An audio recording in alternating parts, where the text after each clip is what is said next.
You have come here not merely to gather knowledge, but to confront something that has lived within you for as long as you can remember. The empath does not arrive at this gathering by accident.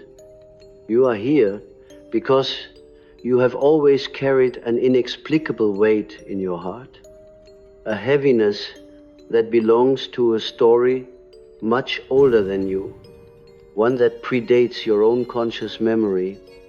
The secret truth I wish to reveal to you tonight is that the empath's burden is rarely born of their own making. It is an inheritance, invisible yet undeniable, woven into the very fabric of their being through the mysterious bond between child and parent, psyche and shadow, soul and destiny. When I speak of inheritance, I do not speak merely of blood or bone.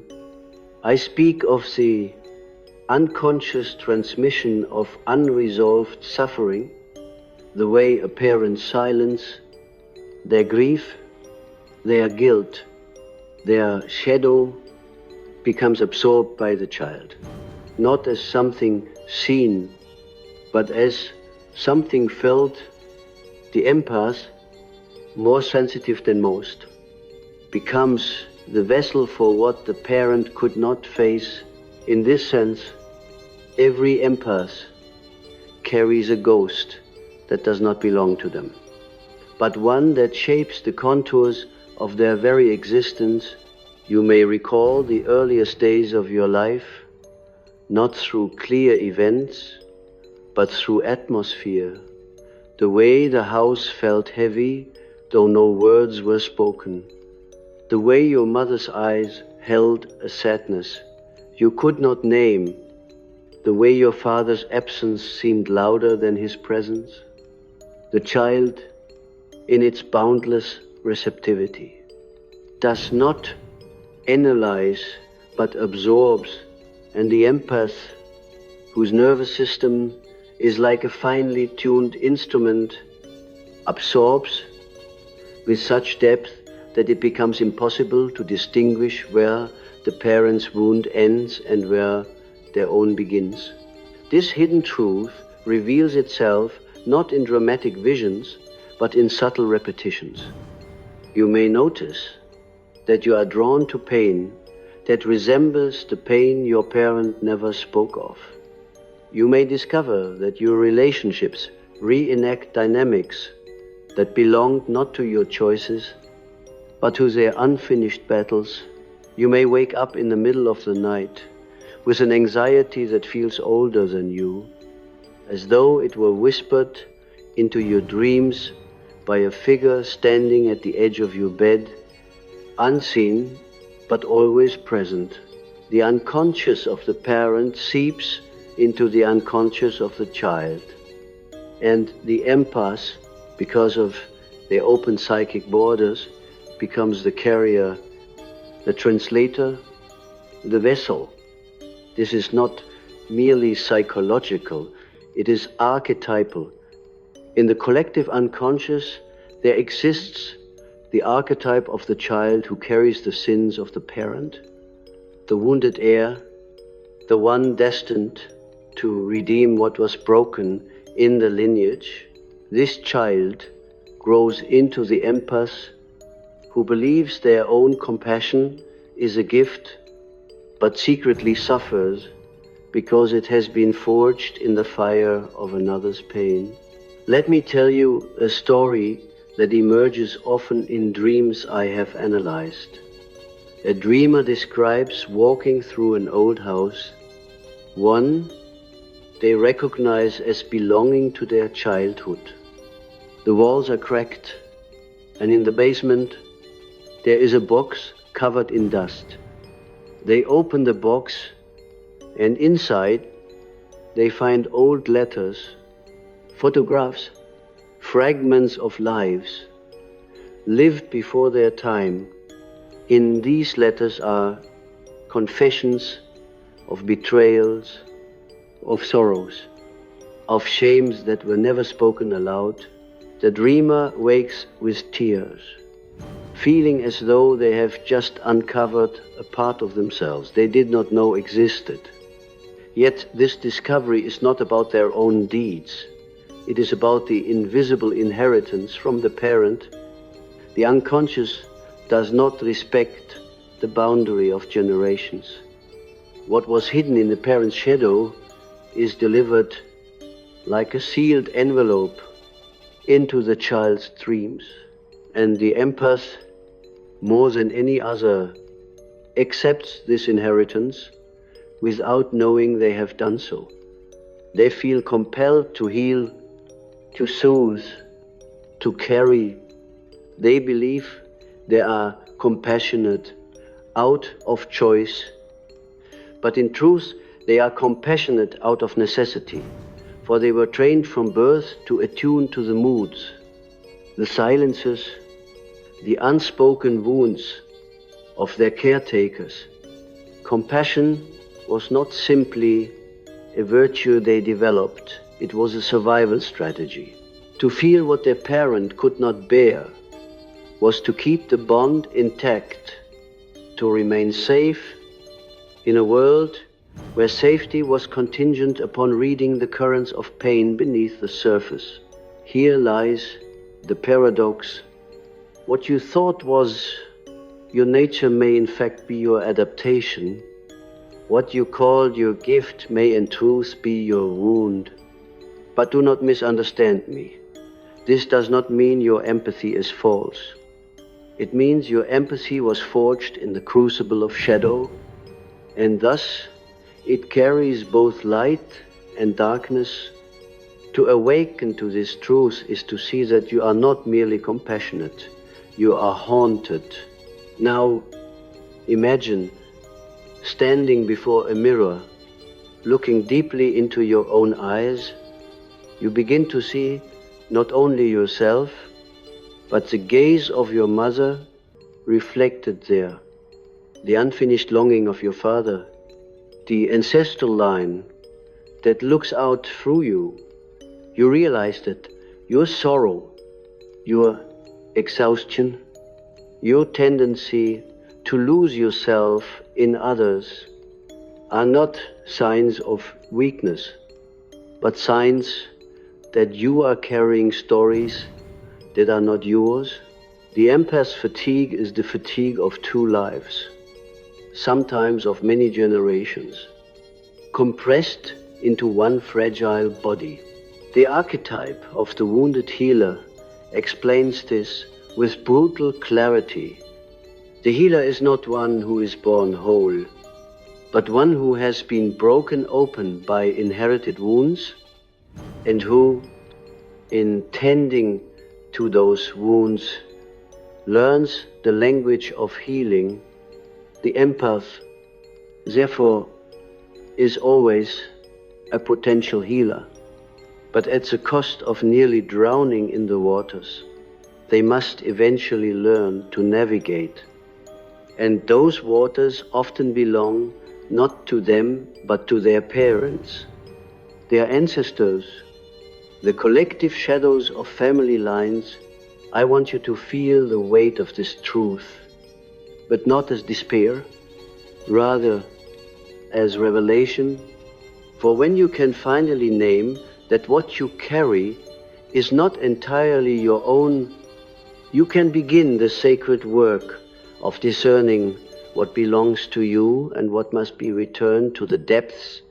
Dreams, symbols, synchronicities, they all conspire to show you the difference. A recurring dream of carrying heavy bags through endless corridors, of being chased by faceless figures, of holding a crying child in your arms. These are not random. They are the psyche's way of revealing the burden of another's pain upon your shoulders. In myth, this transmission is often symbolized through curses or blessings passed from parent to child. Think of Orestes, tormented by the blood debt of his family. Think of Isaac, bound upon the altar, carrying the weight of his father's faith and fear.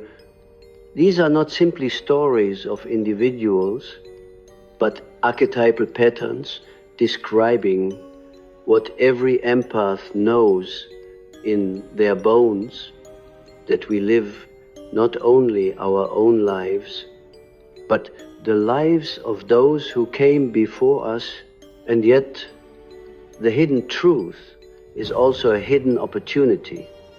For by carrying their parents' pain, the empath is given access to the inner chambers of human suffering, the places most people refuse to enter. You have walked through your mother's grief without words.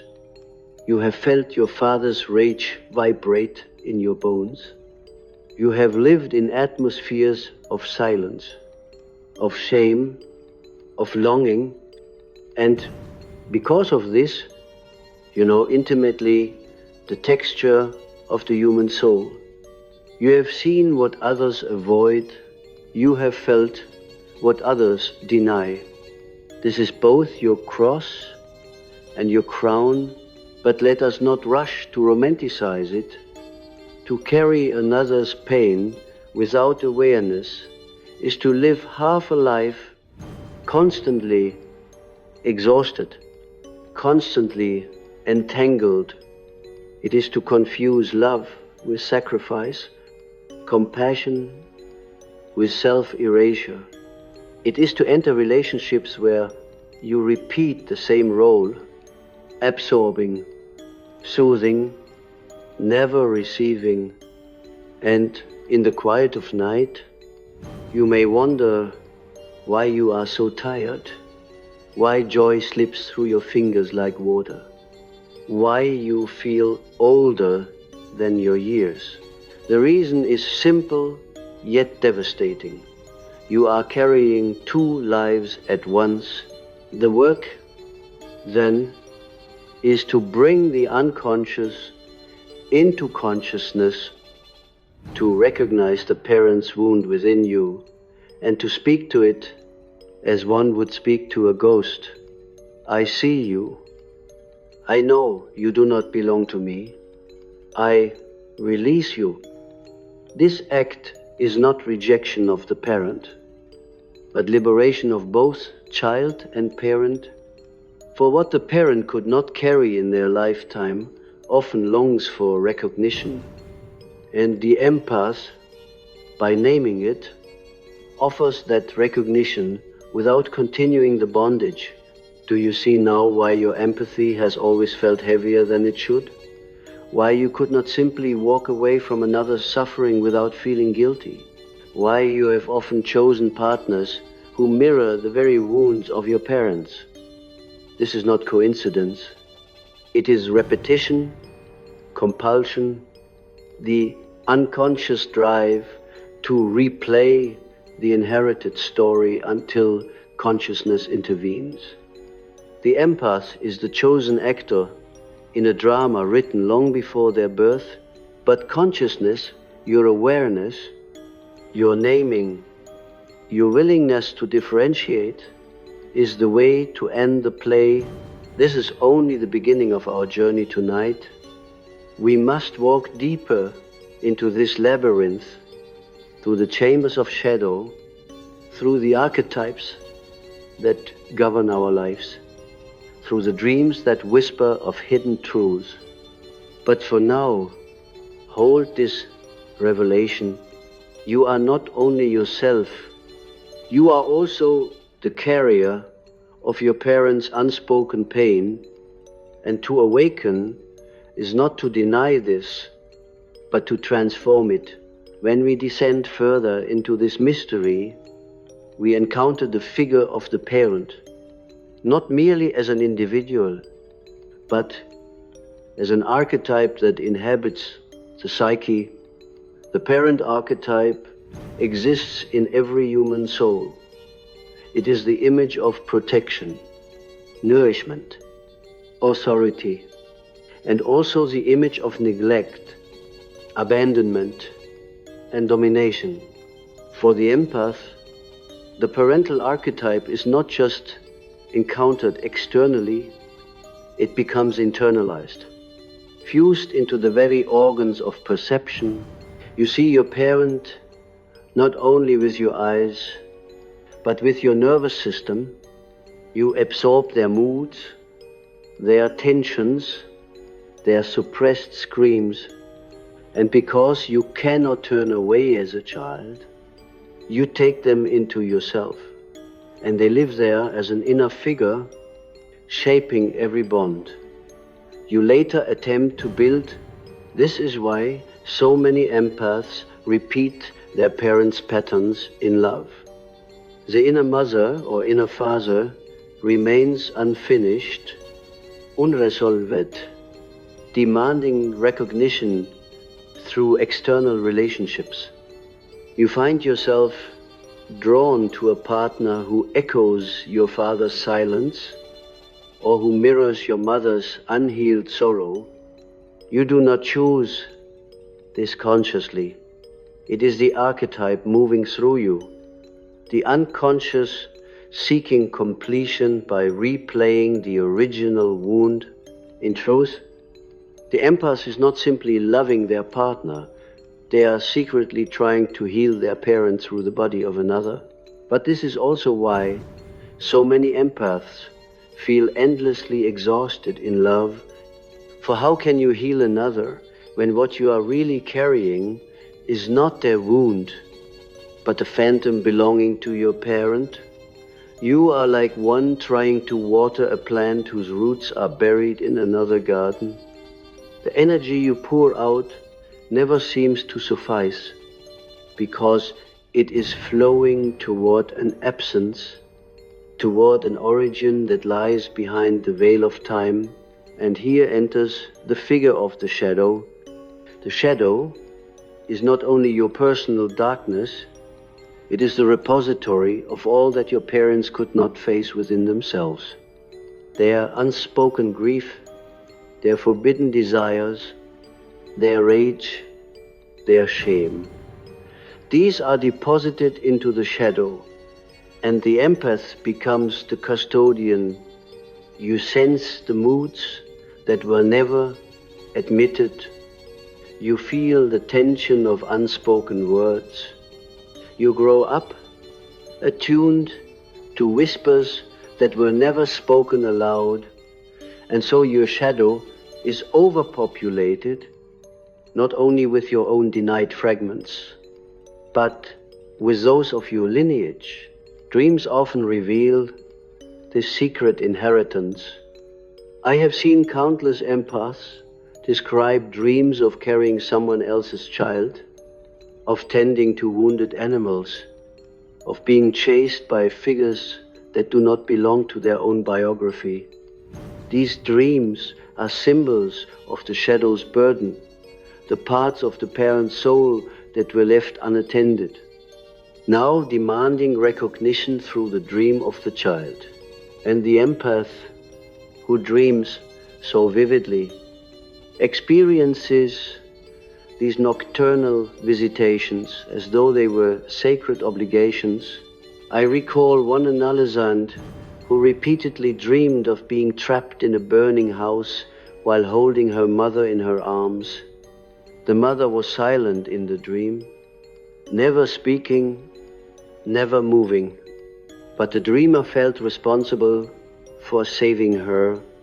When we explored this image, it became clear that the dream was not about literal fire, but about the unspoken despair the mother had carried through life, despair never admitted, never expressed. The empath's daughter felt it in her marrow and dreamed it into form. Here the unconscious was making visible the hidden truth. She was carrying her mother's unshed tears as her own. The empath's gift, then, is double-edged. To feel another's pain so acutely is also to become lost in it. Without consciousness, empathy becomes possession. You are no longer yourself, but a container for another's shadow. And possession always brings suffering, It is why empaths often speak of feeling drained, as though their life force is leaking into invisible channels. They are indeed drained, but not because their compassion is faulty. They are drained because they have become vessels for unresolved ancestral currents that flow ceaselessly through them. This truth can be frightening, but it can also be liberating, for if you know that the exhaustion, the heaviness, the inexplicable sorrow you feel are not entirely yours, you can begin to practice differentiation. You can begin to say, this belongs to me, but this does not. This sorrow is mine, but this grief belongs to another. Such differentiation does not come easily. It is the work of deep inner analysis, of listening to dreams, of discerning the voices within, but it is possible, and once you begin, you discover that what once felt like a curse becomes the material for transformation. In alchemy, the vessel must be sealed before transformation can occur. If the vessel is open, the fire escapes and the process is ruined. So it is with the empath. Unless you learn to seal your vessel, to distinguish between your essence and the projections you carry, the alchemical fire of your soul will escape into the shadows of others. But when you learn to contain, to differentiate, to consciously carry only what is yours, then the fire begins to transform your wounds into wisdom, your burden into vision. Let me give you another image. Imagine a river that has been dammed upstream. The parent's psyche is that dam blocking the flow of grief, rage, or despair. But water, like the unconscious, cannot be stopped forever. It finds another path, and that path is often through the child. The empath becomes the new riverbed, carrying what was blocked in the parent. The child grows up flooded, not understanding why their waters are so turbulent.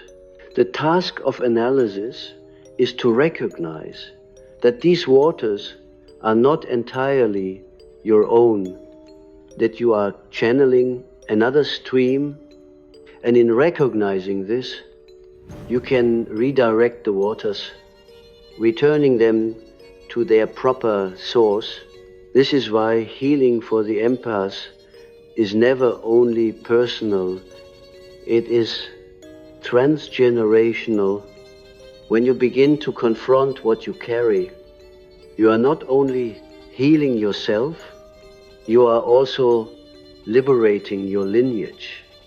For what the parent could not face in life, the child who becomes conscious can redeem. This is the mystery of the archetype of redemption. The child heals the parent, not by saving them in reality, but by integrating their shadow within themselves. To carry your parent's pain consciously is to end its unconscious repetition. And yet, there is danger here.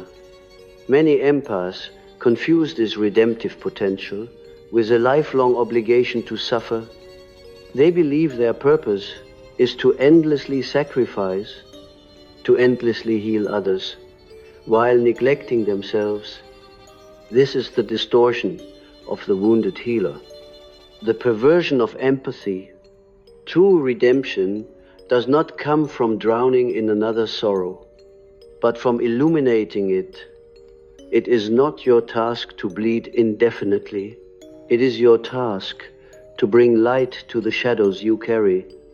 to name them, to differentiate them, and in so doing, to end the cycle of unconscious transmission.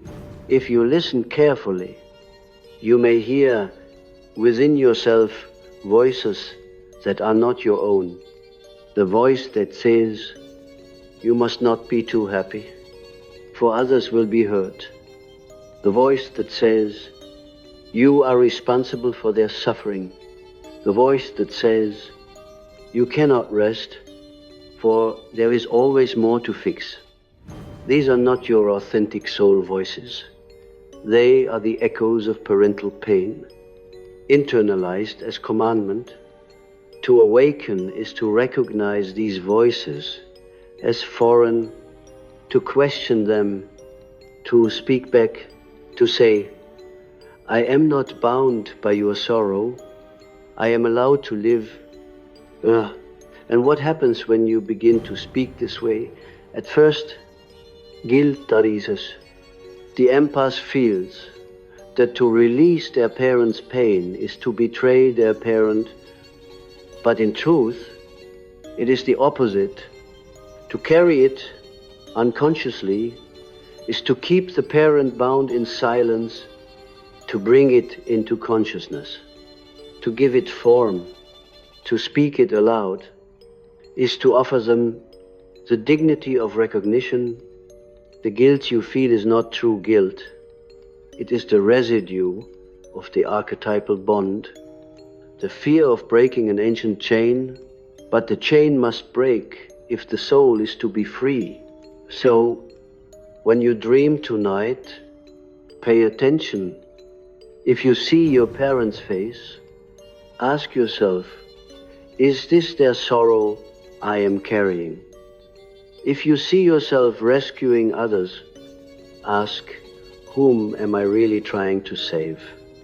If you wake with a heaviness that seems older than you, whisper to it, I see you, and I know you are not mine alone. For dreams are the messengers of the unconscious, and for the empath, they are often the only way the parent's shadow can find a voice. The empath's path is not to abandon empathy, but to sanctify it, to transmute empathy from unconscious possession into conscious wisdom, to recognize that what you feel is often larger than yourself, and that your task is not to drown in it, but to become its interpreter, its alchemist, its conscious bearer. Only then does empathy become what it was meant to be, not a wound, but a gift, not a burden, but a doorway into the depths of the soul. As we move deeper into this mystery, it becomes clear that what the empath carries is not only the personal wound of their immediate parent, but also the echo of ancestral voices stretching far back into time. You are not merely a son or daughter. You are a living vessel in which centuries of unspoken stories gather. In your body lies the grief of grandmothers who were not allowed to weep, the rage of fathers who swallowed their cries, the fear of ancestors who lived under oppression, the silence of those who could not speak without danger. These fragments lie dormant in the collective unconscious until they find a sensitive carrier, and the empath, with their porous boundaries, becomes the chosen site of revelation. This is why your suffering sometimes feels disproportionate to your life. You may say, but I have not lived through these events. Why do I feel grief so heavy? Rage so vast, fear so overwhelming? The answer lies not in your biography, but in the archetypal currents that flow beneath it. The empath is like a dreamer caught in someone else's dream, living images that belong to the family soul, not the individual self. the unspoken truth, is that the empath is often an unwitting medium for ancestral pain, carrying it in their nervous system, their dreams, their patterns of love. Here the archetype of the ancestor emerges. The ancestor is not a literal figure, but a presence in the psyche that insists on remembrance. When the parent represses, when the lineage silences, the ancestor archetype turns to the empath and whispers, "Remember me, carry me, do not let me vanish." And the empath obeys, though unconsciously. They live with a longing they cannot name, a sorrow they cannot place, and a responsibility they cannot shed. This is the burden of the ancestral archetype, to demand witness across generations. The collective unconscious does not recognize time as we do. For it, the grief of the 18th century, the silence of the 19th, the fear of the 20th are all present now. And the empath, attuned to invisible layers, becomes the point of entry through which these temporal fragments surface. This is why your dreams sometimes feel ancient, why your fears feel older than your childhood. You are dreaming not only your own life, but the lives of those who came before. But what is the purpose of such inheritance? Is it mere cruelty, a cosmic accident, that the empath should suffer for the unfinished wounds of others? No. In the mystical economy of the psyche, nothing is without meaning. The empath is chosen, or perhaps chooses unconsciously, to bring to consciousness what has been denied. You are the one who dreams the dreams that others suppressed. You are the one who feels the sorrow that others numbed. You are the one who cannot turn away, because your soul has agreed to be a vessel of remembrance. Yet here lies the paradox. To carry unconsciously is bondage, but to carry consciously is initiation. The empath's task is not to drown in ancestral pain, but to recognize it as part of a larger archetypal drama, one in which they are called to be both witness and transformer. You are not here to merely suffer, you are here to alchemize. Consider the archetype of the Christ, not as dogma, but as symbol. The Christ archetype embodies the one who carries the sins of the world, not to be crushed by them, but to redeem them. The empath, too, carries the pain of others, but their redemption comes not through crucifixion, but through individuation. By integrating what is inherited, by discerning what is theirs and what is not, by transforming unconscious repetition into conscious creation. In this sense, the empath is a kind of mystic redeemer, called to heal the lineage through awareness, but you must be wary of inflation here. To imagine yourself as the chosen redeemer can easily slip into the archetype of the martyr, where you believe your purpose is to endlessly sacrifice for others. This is not individuation, it is entrapment. True individuation requires humility, the recognition that you are not here to save others by losing yourself, but to transform within yourself the patterns that bind you, and thereby offer liberation to the lineage as a whole. Dreams again serve as the guide. When you dream of carrying others, of endless sacrifice, of drowning in waters, not your own. These are warnings of martyrdom. But when you dream of light breaking through darkness, of releasing burdens, of standing on your own ground while others watch, these are symbols of individuation, of the transformation of empathy into strength. The collective unconscious speaks through symbols, and for the empath, symbols of containment are essential.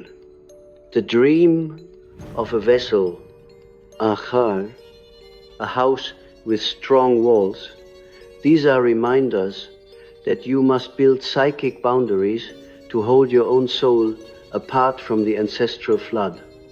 Without boundaries, you dissolve. With boundaries, you transform. Now let us speak of individuation, the process by which the soul becomes whole. For the empath, individuation requires a double labor. You must differentiate from your parents, refusing to carry what is not yours. And at the same time, you must honor the ancestral currents, giving voice to what was silenced. This means standing in the tension of opposites, loving your parent, yet refusing their wound, honoring your lineage, yet refusing its repetition. This is no easy task. It is a path of fire, but only through this fire is gold born. I once worked with an empathic man who had lived his whole life in service to others, unable to say no, terrified of causing pain. In analysis, he discovered that his father had been a violent man who had never expressed remorse. The son had carried that remorse in silence, apologizing to the world on his father's behalf, living a life of penance. Only when he recognized that this sorrow was not his own, that he could return the father's guilt to its rightful owner, did he begin to live. He did not cease to be compassionate, but his compassion became clear, no longer poisoned by inherited shame. He became himself. This is the essence of the empath's journey, to move from unconscious carrying to conscious differentiation, to say, I will feel with you, but I will not dissolve into you. I will honor your pain, but I will not become your wound. I will carry the memory, but I will not lose myself in the inheritance. And when you achieve this, something extraordinary happens. Your empathy becomes radiant, no longer heavy. You feel with others not because you are compelled, but because you choose. You are not driven by guilt, but moved by love. You are not enslaved by the past, but empowered to create a future. This is empathy in its true form, not possession, but communion, not sacrifice, but presence. At this stage, the empath becomes a healer, not through words alone, but through presence. Others feel in your company that their unspoken wounds are recognized, not because you absorb them unconsciously, but because you have learned the language of shadows and can sit with them without fear. Your gift, once a burden, becomes a light, but let us not end in triumphalism. The work of individuation never ends. The ancestral currents will continue to rise in dreams, in moods, in subtle repetitions. The task is ongoing vigilance, ongoing discernment, each time the old voice says, "You must carry this." You must ask, "Is this mine or is this another's?" Each time the old guilt arises, you must say, "I am free to live." Each time the old pattern repeats, you must choose anew. The empath path is not linear, but cyclical. You will circle back to the same wounds, but each time with greater consciousness, greater strength, greater freedom. This is the spiral of individuation, always returning, but never in the same place. And so, my friends, understand this hidden truth. Every empath carries their parents' pain, but they are not doomed to be crushed by it. You are called to recognize it, to transform it, to redeem it, not by losing yourself, but by becoming yourself, the pain you see. And now, as we come to the final movement of this journey, I invite you to feel within yourself the full weight of what has been spoken. The empath's hidden truth is not a small insight. It is a doorway into a lifelong process of awakening. Every empath carries their parents' pain. Yes, but that burden is not meant to be your final identity. It is the starting point, the initiation, the opening through which the path of individuation reveals itself. You have walked through shadow. You have seen the face of the parent archetype within your own soul. You have felt the weight of the ancestor pressing upon your heart. You know now why your life has often felt older than your years, why your relationships seemed preordained, why your dreams carried images that did not belong to you alone. You know that the empath is not born in innocence, but in inheritance, and yet this knowledge is not meant to crush you. It is meant to awaken the fire of discernment, the courage to live as your own being, no longer possessed by the past. Individuation requires a holy rebellion. It asks you to love your parents, but not to carry their wound as your own identity. It asks you to honor your ancestors, but not to live shackled to their unfinished sorrows. It asks you to stand at the threshold between compassion and dissolution and to choose again and again to remain yourself. This rebellion is not an act of cruelty, it is an act of truth. For only in truth can love be authentic. When you release what is not yours, you free your parent as well. For you break the chain of unconscious repetition. You may feel guilt as you step onto this path. That guilt is the voice of the archetypal parent whispering, "Do not abandon me.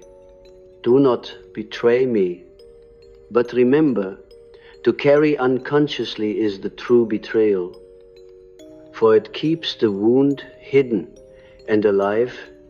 To bring it to light, to name it, to refuse its domination, is the only true act of love.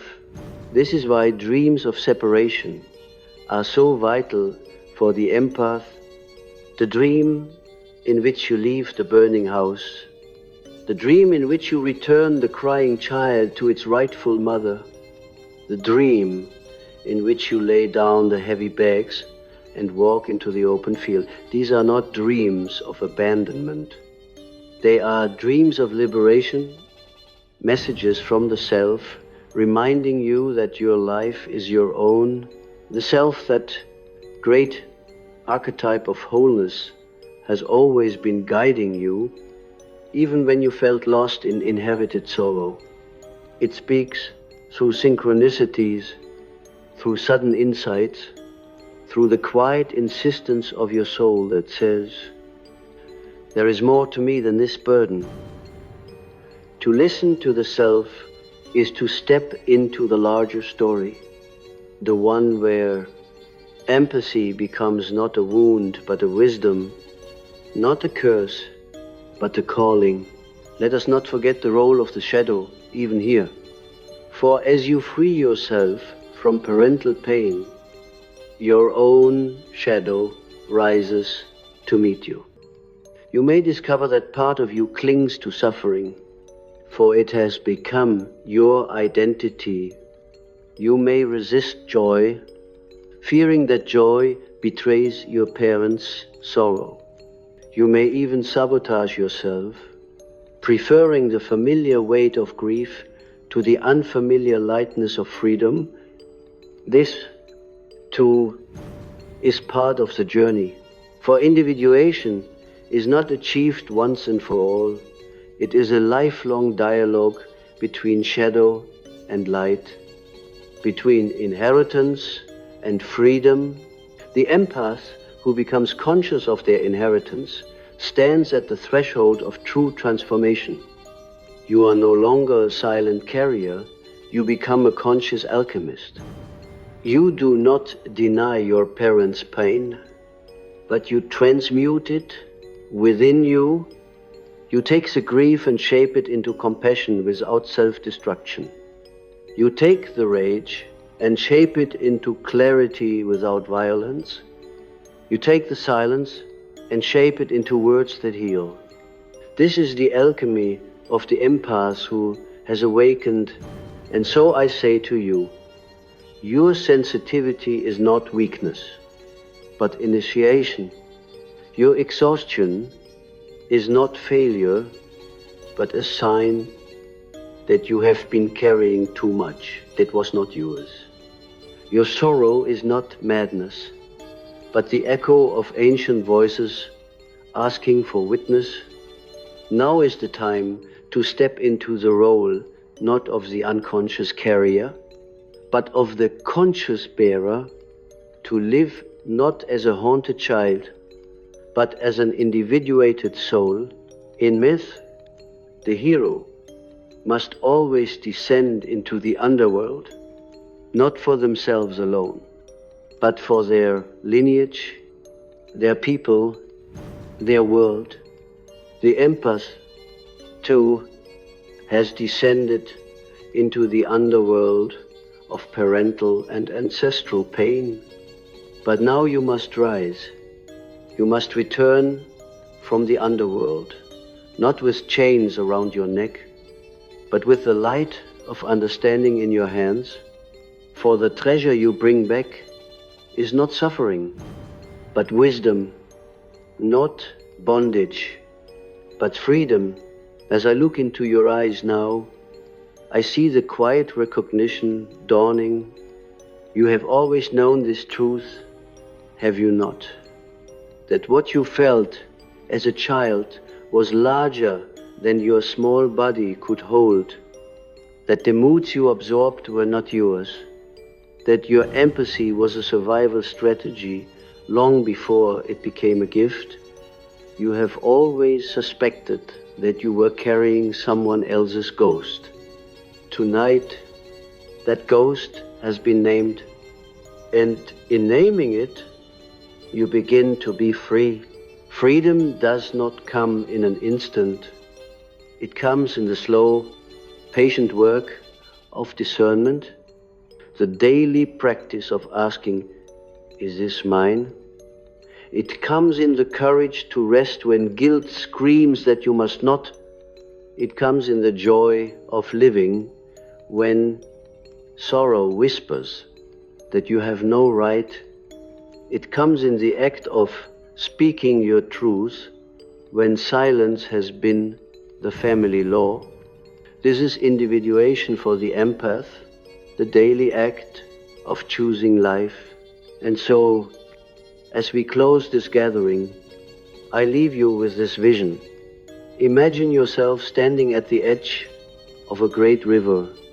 Behind you, the waters of your lineage flow, heavy with grief, with silence, with unspoken pain. You feel it pressing upon you, urging you to carry it forward. But before you stretches another river, the river of your own soul, clear, vibrant, alive. You cannot stop the ancestral river from flowing, but you can choose where you stand. You can honor its existence without drowning in it. You can bow to it without becoming its slave. And then, with reverence, you step into your own river and you let its waters carry you forward into your true life. This is the hidden truth. You have always been more than the pain you carry. The empath's path is not only the burden of inheritance, it is also the doorway to freedom. Carry it consciously, and you will transform not only yourself, but your lineage, and perhaps, in some mysterious way, the collective soul of humanity itself. Go forth, then not as a haunted child, but as an awakened soul.